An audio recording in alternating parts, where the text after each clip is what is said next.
So go ahead and create yourself a new composition. Name that thing whatever you want. Main works, anything works. Make sure these settings are the same as your camera settings, always. Frame rate is important, make sure that's the same. Make sure your duration is what you need it, and make sure your background color is black. Push OK. Alright, what you're going to need as far as assets, I've already uploaded them in my folder. I used Fire 5 and Fire 4 from the Action Essentials pack. If you don't have Action Essentials, you can find some free stock footage online of some particle simulations of fire stuff and all sorts of different things, and you might be able to find the very similar ones to what I have here. So drag down your main video file, which I've already done right here, and go to the point that you are having your actor throw the punch, which is actually the same footage that I used for my original firebending video, which I'll of course put in the description and somewhere over here or something. So go when he throws the punch, probably right about here. And what you're going to want to do is you're going to want to bring down your Fire 5. I'll show you what that looks like. And it comes out like that. Now we have the start of what will eventually be our firebending punch. You're going to want to right click that, go to time, enable time remapping. Drag that down quite a bit to about there. Now, when you watch this over now, it still isn't quite right. It still needs to be a little faster, and you're going to have to also get rid of these few frames before the punch actually starts, so right there. So go ahead and click down here and zoom in, and just drag that frame back. Zoom back out. Alright. Or, zoom. Alright. So now you got that, which still looks pretty bad. So let's reposition a little bit so it's at least lined up with the fist, like right about there. Now, that's probably about where we're going to want to stop that. Drag that back to a frame that you think looks about right, and make sure it's not, weirdly hitting your hand or anything like that. Go ahead and click Control D. That duplicates the layer. Turn on 3D for the layer. Click down here, click Transform, and not that one. Go to this, not that one. Go to this very bottom one and flip it completely upside down. Now just drag that to your hand, just about there. And now you kind of see where we're going with this. At this point you have that. And that's actually looking pretty good already. Okay, so now you have that. Turn both of these modes onto add. That will make the fire now look quite a lot more real.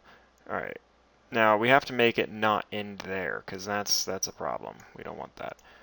Go down to Fire 4, the other fire that you brought into After Effects, and bring that in down here. For this fire, you want a continuous flame that's just blowing in one direction. That's what I did. Or, a flamethrower would be nice. Or any particle effect. You can simulate these yourself. That isn't that hard at all. So keep that in mind, that simulations are available and you can create them. We will definitely try to do that in another video. So delete this thing, go to the end of this video, which will be right there. Zoom in and make sure that this starts at the same time as that. Actually, you're going to want that to start right there. Alright, drag that over. Shrink it, resize it to what you think is the very closest match of this original comp here. It might even be better to, hold on, let's see how that looks already. Yeah, that's going to be noticeable so far there. So we're going to have to just reshape this a little bit.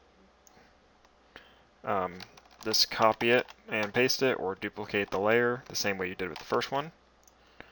Turn on the 3D layers again, transform, and go down to this. Do that every time. Go down to this and flip it upside down. Alright, now drag it to where you need it in the position that you want it. You're going to have to maybe turn some of these other points here. Alright, so about there. Now, if you go back to that, it's still a little smaller than this. So let's just take these down a tiny bit. The point of this is just to match it up as closely as you can possibly get it. It doesn't have to be perfect because it's fire and it changes shape. It really does. So, keep that in mind. Now we have this, and my hand's pulling away while the fire is still going. So what we're going to want to do is that moment that that second one kicks in is the moment that we're going to reverse this layer, or reverse actually this beginning layer, and make this second layer blend in to make it evaporate away the way a fire is supposed to. So copy and paste this and bring it over to where you need it. Oopsie. Alright, so now if I go forward, you see that that's the same thing. So you can actually, if you want to, if you're getting confused or if you can't see anything, turn off those layers real quick, and that way you can see what this is. This is the original, just the original fire. Right click that, go to time, and reverse time layer. Now, what this has done, if you reposition that, if you go like that, now the fire is going away. How magical. Okay, so now go down to your second little fire here and do the same thing with that. Go to the spot you need, right click, time, reverse time layer. There we go.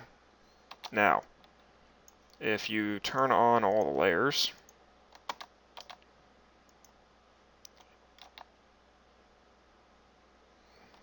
now that's not too bad already.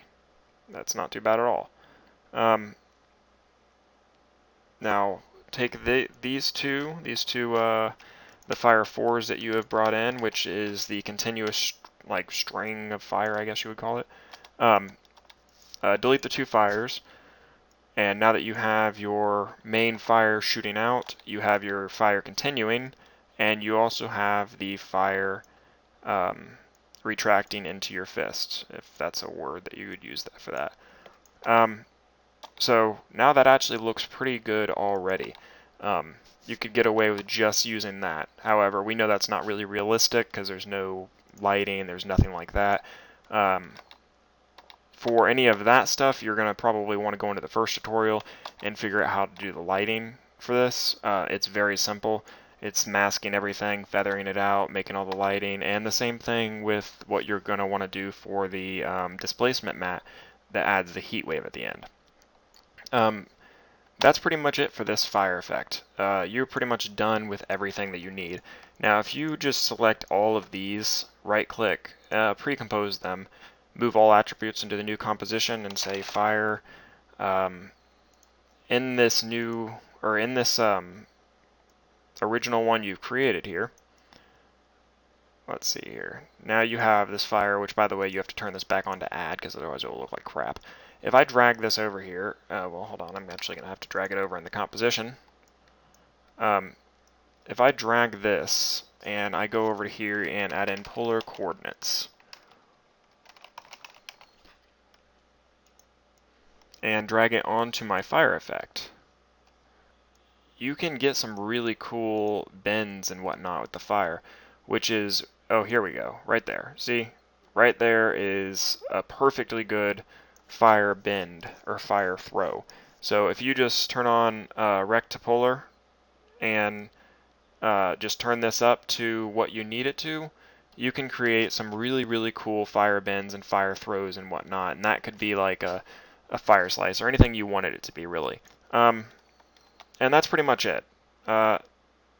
You can either do the bending effect like that, or you can do, like I said, in the originally, you can just do a punching effect. Either way, the effect's great. You can, if you go to my first tutorial, you can learn how to make this really, really look good. It's all about compositing more into your effects and making it look like it's part of the environment. This alone already looks great, so I hope you guys enjoyed. I hope this is something that you learned something from. It wasn't really something anybody else had online yet on how to exactly do it. So I hope you guys enjoyed. This was doing fire without using a particle simulator. Very easy, you know. If you did enjoy, if you learned anything, please like and subscribe. Leave a comment below. You know, ask questions. Do all the fun social media stuff. Thank you very much.